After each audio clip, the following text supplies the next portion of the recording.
হর হর মহাদেব বন্ধুরা, শ্রাবণ মাসের প্রথম সোমবার পড়েছে 21শে শ্রাবণ। এই দিন শিবলিঙ্গ থেকে যদি উঠিয়ে নিয়ে আসতে পারেন এই একটি জিনিস, আপনার ভাগ্য পরিপূর্ণ হবে।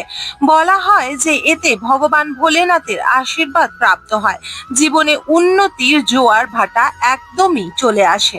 অর্থাৎ জীবনে যা উন্নতির পথ আপনি দেখবেন তা স্বয়ং মহাদেবের কৃপায়। আপনার জীবনে শুধু উন্নতির জোয়ারই আপনি দেখতে পারবেন। শিবলিঙ্গ থেকে শুধুই একটি জিনিস আপনাকে তুলে আনতে হবে শিব পূজার দিন, অর্থাৎ শ্রাবণ মাসের প্রথম শিবরাত্রির দিন। কোনো কারণে যদি শ্রাবণ মাসের প্রথম শিবরাত্রির দিন আপনি না করতে পারছেন, তাহলে পর যে 3টি শ্রাবণ মাসের শিব পূজা পড়ছে, শ্রাবণ মাসের সোমবার পড়ছে, সেই দিন অবশ্যই আপনাকে এই ক্রিয়াটি করতে হবে। বন্ধুরা, বলা হয় এই ক্রিয়াটি করলে বা এই শিবলিঙ্গ থেকে একটি জিনিস ঘরে তুলে নিয়ে আসলে এতে আপনার অন্ন, ধন এবং পিতৃ দোষ, রাহু দোষ, কালসাপ দোষের হাত থেকে রক্ষা করে। সাথে কোনো দুশমন যদি আপনার পেছনে পড়ে রয়েছে তার হাত থেকে রেহাই দেয়। বলা হয় হিন্দু সনাতন ধর্মে শ্রাবণ মাস অতি পবিত্র মাস। এই শ্রাবণ মাসে প্রত্যেকটি মহিলা শিব ভক্তরা যদি বিশেষ শিব আরাধনা করে থাকে তাহলে সে শিবজির অশেষ আশীর্বাদ কৃপা দৃষ্টি পাবে। বন্ধুরা, শ্রাবণ মাসের এই প্রথম সোমবার যে পড়েছে সেটি হলো 21 তারিখ জুলাই মাসের। এই দিন আপনাকে সকাল সকাল ব্রহ্ম মুহূর্তে ঘুম থেকে উঠে পড়তে হবে। স্নান আদি সেরে পরিষ্কার বস্ত্র ধারণ করতে হবে। বলা হয় ঘরের দেবদেবীকে আগে পূজা করে নিতে হয়, তাই আপনি তাজা পুষ্প আদি বেল্লপত্র নিয়ে যদি আপনার ঘরে শিব ও পার্বতী বা শিবলিঙ্গ থেকে থাকে, সাথে সর্বপ্রথম পূজনীয় গণেশজি মহারাজ থেকে থাকে, আগে তাদের সেবা আরাধনা করুন। পুষ্প আদি ফল ফুল দিয়ে ভালোভাবে সুন্দরভাবে নিজের ঠাকুরঘর, যেখানে আপনি নিত্যদিন মাথা নমন করেন, যেখান থেকে আপনি নিত্যদিন পজিটিভ এনার্জি পান, যেখান থেকে নিত্যদিন আপনি সেবা আরাধনা করে ভগবানকে প্রসন্ন হন, সেই জায়গাটি আগে ভালোভাবে পূজা আরাধনা করে নেবেন। তারপরে পরিষ্কার বস্ত্র ধারণ করতে পারেন। বন্ধুরা, পরিষ্কার বস্ত্র ধারণ করার কালারও আপনাকে অবশ্যই মেনে চলতে হবে। বলা হয় শ্রাবণ মাসে যদি ভুল করেও কোনো পুরুষ ও নারী এই কালারের বস্ত্র ধারণ করে নেয় তাহলে তার জীবন ছারখার হয়ে যায়। এই বস্ত্রটি কি কালারের বস্ত্র সেটি জেনে নেওয়া সর্বপ্রথম উচিত। সর্বপ্রথম যে বস্ত্রটি রয়েছে হিন্দু সনাতন ধর্মের মধ্যে, কালো কালারটি পূজা আরাধনা ও শুভ কাজকর্ম থেকে একদমই বাতিল করা আছে। তাই বন্ধুরা, অবশ্যই কালো বস্ত্র কোনো সময় ধারণ করবেন না এবং চেষ্টা করবেন নীল ও আকাশি কালো শেডের কোনো ধরনের, যেমন অ্যাশ কালার যেটি একটু কালো নীল ও আকাশি শেডের মধ্যে পড়ছে, সেগুলোকে একটু অ্যাভয়েড করা। চেষ্টা করবেন প্রথম শ্রাবণ মাসটি যেন সবুজ রঙের বস্ত্র পরে আপনি দিতে পারেন। কারণ একটাই, যে শ্রাবণ মাস অতি পবিত্র মাস, তার সাথে মহাদেবের প্রিয় মাস, সাথে শ্রাবণ মাসের মহাদেবের অতি প্রিয় রং হচ্ছে সবুজ। তাই পুরো ধরতি সবুজ রঙে চারিদিকে ঝলমল করে। সাথে শ্রাবণ মাসে মহিলারা যদি সবুজ চুড়ি ধারণ করে, হাতে মেহেন্দি ও নেলপলিশ সবুজ রঙের লাগায় এবং পুরো চেষ্টা করে যে সবুজ রং দিয়ে নিজেকে জীবনটাকে রঙাতে, তাহলে মহাদেব দেখে অতি প্রসন্ন হয় এবং আপনাকে আশীর্বাদ প্রদান করে যে সর্বদাই আপনি যেন হরা ভরা থাকেন। অর্থাৎ আপনার জীবনে সুখ, শান্তি, সমৃদ্ধি, অর্থনৈতিক উন্নতি ও সুখের জোয়ার সর্বদা ভরাপূর্ণ থাকে। এই রঙের বস্ত্র ধারণ করতে পারেন। যদি না থেকে থাকে তাহলে লাল ও বিবাহিত মহিলারা বিশেষ করে লাল, সবুজ, হলুদ, গোলাপি ও অরেঞ্জ শেডের কালার আপনারা ধারণ করে নিতে পারেন। বিবাহিত মহিলা হোক ও অবিবাহিত মেয়েরা সকলেই কিন্তু এই রঙের বস্ত্র ধারণ করে দেবাদিদেব বাবা মহাদেবের পূজা আরাধনা করবেন। এই পূজা আরাধনা করার সময় যারা বিশেষ করে পুরুষেরও বিশেষ করে শ্রাবণ পূজা অনেক মন দিয়ে করে থাকেন, কারণ দেবাদিদেব মহাদেবের ভক্ত সকলেই। ভোলেনাথ এতই ভোলা কি ওনার পূজা আরাধনা করলে প্রত্যেকটি ব্যক্তির জীবনে তার মনস্কামনা পূর্ণ হবেই হবে। বলা হয় প্রথম সোমবার থেকে যারা 16 সোমবার ব্রতটি পালন করতে চান তারা কিন্তু প্রথম সোমবার থেকে শুরু করতে পারেন। এছাড়া 4টি সোমবারও করে যেতে পারে, যেটি শুধু শ্রাবণ মাসেই হয়ে থাকে। এবং যারা 1 বছর শ্রাবণ মাসের থেকে শুরু করে সোমবার 1 বছর সোমবার পালতে চায়, তারাও কিন্তু এই শ্রাবণ মাসের প্রথম দিন থেকে শুরু করে নিতে পারেন। এতে খুবই সুবিধা।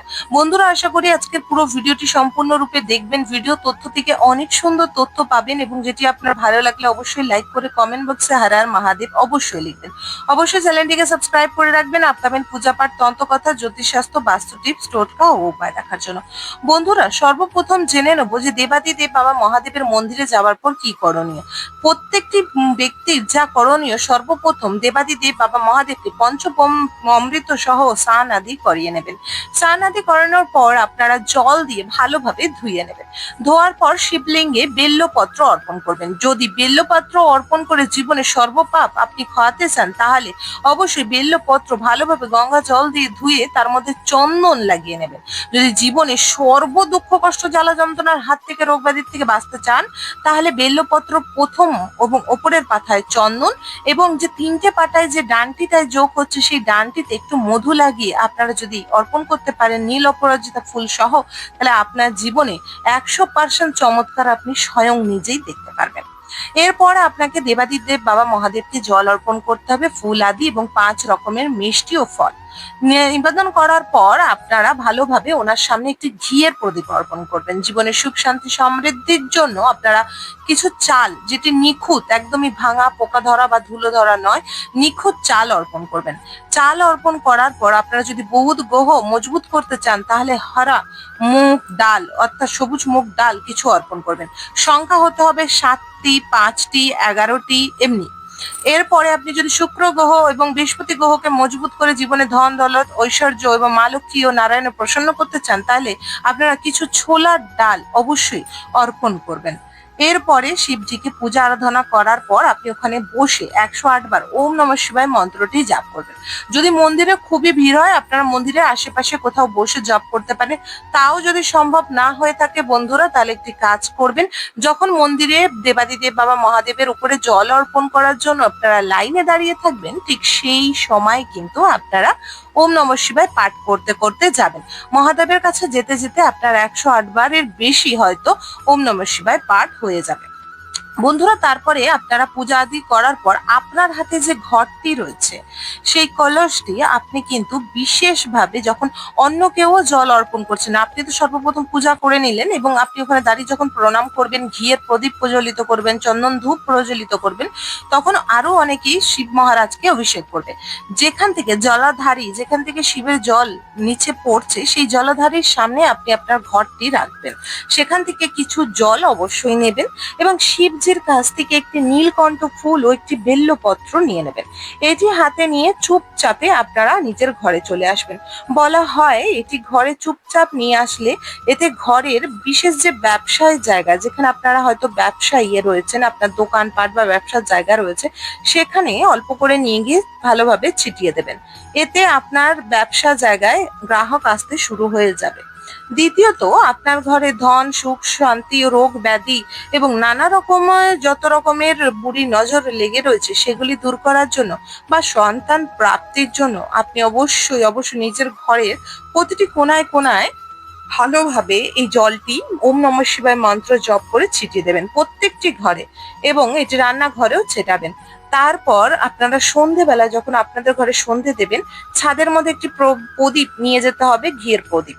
ওম নমঃ শিবায় মন্ত্রটি পাঠ করে আপনারা পূর্ব দিকেই প্রদীপটি রাখবেন এবং সারা ছাদে, আপনাদের ছাদে, ঘরের ছাদে আপনারা এই জলটি ছিটিয়ে দেবেন। তাহলে আপনার পুরো ঘরটি কিন্তু মহাদেবের আশীর্বাদ ও কৃপা দৃষ্টিতে পবিত্র হয়ে যাবে।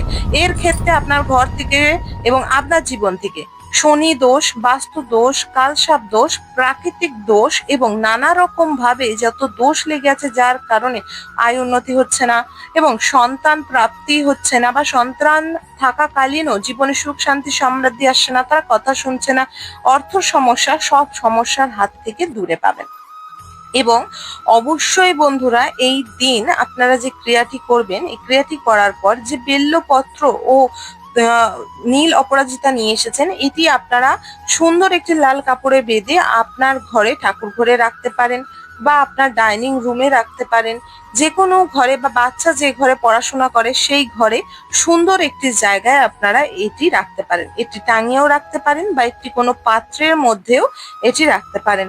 এতে আপনাদের ঘরে পবিত্রতা বজায় থাকবে। যদি কোনোদিনও কারোর কোনো শরীর খারাপ মনে হয়, তাহলে এটি নিয়ে এসে ওম নমঃ শিবায় মন্ত্র বলে তার মাথায় ছুঁইয়ে দেবেন।